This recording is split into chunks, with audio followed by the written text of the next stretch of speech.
Coucou Christine, dans cet univers de rêve, est-ce que tu peux me dire qui tu es? Je suis Christine Laurent. Je me suis formée à la psychothérapie. J'ai repris des études universitaires. Je suis psychologue clinicienne, psychothérapeute. Et j'anime depuis 30 ans, le temps passe vite, des stages de tantra. Et j'ai à cœur de transmettre cet univers du tantra qui pour moi regroupe en une seule discipline quelque part beaucoup de chemins qui convergent en une seule voie qui est celle du tantra. Le chemin du corps, la voie du corps, la conscience de son corps, le chemin des émotions, la perception, la conscience, l'origine des émotions, la conscience du cœur, l'ouverture du cœur, l'expression du cœur, par tout un tas de chemins, y compris le chemin de la créativité et la voie spirituelle. Voilà. Le tantra, c'est d'abord et avant tout un chemin d'éveil spirituel. Est-ce que tu peux nous dire avant, j'ai bien compris que c'était ce que tu voulais transmettre et que tu transmets d'ailleurs très bien, j'en suis témoin, mais est-ce que tu pourrais nous dire comment tu es, ou est-ce que tu aurais envie de nous dire comment tu es arrivé au chemin du tantra, à la croisée du tantra? Alors, le chemin du tantra est arrivé sur ma route. Je dois dire que j'avais eu beaucoup de rêves dans ma vie très, très tôt. Par exemple, le fait de faire des études de psycho et de travailler dans ce domaine-là, c'est quelque chose qui est arrivé très tôt dans ma vie et avec des questions très précoces sur le sujet, ainsi que l'astrologie, puisque j'ai fait aussi beaucoup d'astrologie. Donc tout ça, c'est arrivé très tôt dans ma vie. Mais alors là, le tantra, je ne l'ai pas vu arriver du tout. C'est lui qui est arrivé à un moment donné sur ma route. Et j'avais juste entendu parler dans une association de femmes, on disait d'une femme, elle fait du tantra. Ça avait l'air de sentir le soufre, mais je ne savais pas ce que c'était que le tantra. Et puis un jour, un homme est passé dans un centre de développement personnel. J'étais à la fin d'un stage de Gestalt, et à la fin de ce stage de Gestalt, il m'a tiré les cartes.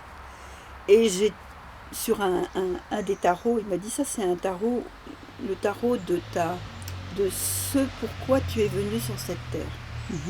Et c'est à ça que tu vas consacrer ta vie. Et qu'est-ce que j'ai tiré comme carte? La carte du tantra. Ah ouais. Donc là, à partir de ce moment-là, j'ai quand même été chercher un peu d'informations. Et un mois après, un ami m'a proposé d'aller faire un stage de tantra. Et je ne suis pas allée avec lui à ce moment-là, j'y suis allée seule après, et ça a été une révélation pour moi. J'avais l'impression que tout ce que j'avais vu de façon très épars, à droite, à gauche, que ce soit la méditation, que ce soit la thérapie, que ce soit le massage, que ce soit le rebirth, que ce soit même la gestalt, tout ce qui me semblait éclectique s'est retrouvé d'un seul coup en une seule discipline qui était le tantra, et du coup tout ce que j'avais fait auparavant faisait sens. Et là je me suis dit, ah oui, quelque part inconsciemment je préparais ça de longue date. Et c'est vrai qu'à partir de ce moment-là, j'ai consacré mon existence à l'apprentissage d'abord, ensuite à la transmission de cette discipline merveilleuse et hautement humaine, et je dirais naturelle. Pour moi, le tantra, c'est un chemin naturel. Ça concerne la présence dans son corps, ça concerne l'ouverture de son cœur, ça concerne la reliance à plus grand que soi, mais par tout plein de voix, et aussi par la voix, parce qu'on travaille avec les sons, avec les mantras, les mandalas, finalement, c'est aussi une source créative qui est plutôt picturale. Donc ça rassemble tellement de choses dans lesquelles je me sens concernée, dans lesquelles je me sens à la fois à l'aise, concernée, et qui font l'essence de ma vie, que je me dis, je ne dois pas être la seule. Hein, et du coup, j'ai eu à cœur de le transmettre. Alors, c'est tout à fait ce qu'on ressent quand on travaille avec toi, l'espèce on a l'impression que tu es au cœur de toutes ces choses, ces facettes que tu réunis pour nous dans les exercices que tu proposes. À quel moment est-ce que tu as commencé à transmettre? Est-ce que tu peux nous parler voilà, depuis quand tu transmets ça? Comment c'est? Alors, je transmets depuis 1994. J'ai commencé le tantra dans les années 89-90. J'ai tout de suite fait multiples formations de tantra en France, sur l'Allemagne, en Inde, et je suis allée très très vite à la source du tantra, c'est-à-dire en Inde. Hein. J'ai fait beaucoup de formations en Inde. J'ai été aussi à l'ashram de Pune en Inde. Je suis allée aussi dans un ashram qui est celui de Ramana Maharshi, qui n'a rien à voir avec le tantra, mais qui pour moi est le cœur du tantra. Ramana Maharshi, c'est le maître indien qui a eu le plus de disciples éveillés autour de lui à partir de l'investigation de la question « Qui suis-je » et pour moi, c'est la voie de la non-dualité, c'est la voie de l'Advaita. Et pour moi, l'Advaita est le cœur du tantra. Alors ça, donc, il faut que tu nous expliques je dirais un petit peu plus à fond, qu'est-ce que c'est que la voie de la non-dualité? La non-dualité, c'est quand il n'y a plus de dualité comme son nom l'indique. Je veux dire, on n'est plus dans le noir, on n'est plus dans le blanc. Il y a quelque chose de ces deux couleurs qui existent et qui n'en font qu'une. Alors on pourrait dire gris, mais en fait c'est pas gris. Hein, c'est le blanc, le noir, et il y a quelque chose qui est où les deux ne sont pas différents.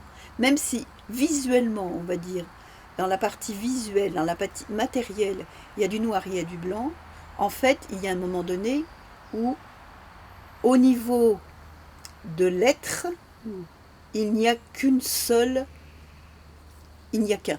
Il n'y a pas de nécessité de dissocier. Il n'y a pas de nécessité de dissocier. Et quand on rentre vraiment dans certains exercices de tantra, hein, par exemple de couple, il y a des exercices où on peut vraiment sentir cette expérience qu'il y a un homme, il y a une femme, mais au cœur de l'expérience, il n'y a plus d'homme, il n'y a plus de femme, il y a une énergie. Échangée. Il y a une énergie échangée, et il y a une seule énergie qui est là. C'est quelque chose de l'ordre de la communion, et pour moi c'est un lien absolument direct avec l'enseignement de Ramana Maharshi sur le qui suis-je, sur la voie de la non-dualité, sur l'Advaita. L'Advaita pour moi est le cœur du tantra. Oui, dans ton geste on voit bien que c'est au centre. Voilà, c'est le centre, c'est le cœur du tantra. Et c'est ça que j'ai envie de transmettre dans le tantra, parce qu'il y a beaucoup de sortes d'enseignements avec des gens qui insistent justement sur la polarité de l'homme, de la femme, la différence entre l'homme et la femme. Bien sûr que cette différence-là existe, je dirais, sur le plan de la matière, sur le plan des corps. Mais à l'endroit où on va, au niveau de l'être, il n'y a plus de différence. Alors c'est ça. Et c'est là où ce qui m'intéresse, moi, c'est de voir que si on reste au niveau 1, matière, corps, on a toutes les différences et on a tous les conflits. Si on va au niveau du psychologique, on tombe dans tous les conflits, dans toutes les différences, etc. etc. Ce qui m'intéresse, c'est de ne pas cultiver la différence. La différence existe. Je n'ai juste qu'à accepter cette différence. Mais il y a un endroit où il n'y a plus de différence. Où la différence est nécessaire, presque. La différence est nécessaire. Elle est complémentaire. La différence est nécessaire et complémentaire. Et il y a un endroit où il n'y a plus de différence sans que ce soit dangereux. Voilà. Parce que quand on parle de communion d'Advaita, ça n'a rien à voir avec la fusion, qui peut sembler hautement dangereuse, parce que là, si je ne sais pas qui je suis, je vais me perdre dans l'autre. Ouais. Alors, moi je te propose une petite pause pour que tu nous racontes vraiment derrière quelle est ta spécificité. Là, tu commençais à aborder quelle est ta spécificité, quelle est ta vision du tantra, et moi je voudrais vraiment aller là-dedans parce que c'est pour ça qu'on est là en fait. C'est pour ça que nous sommes là.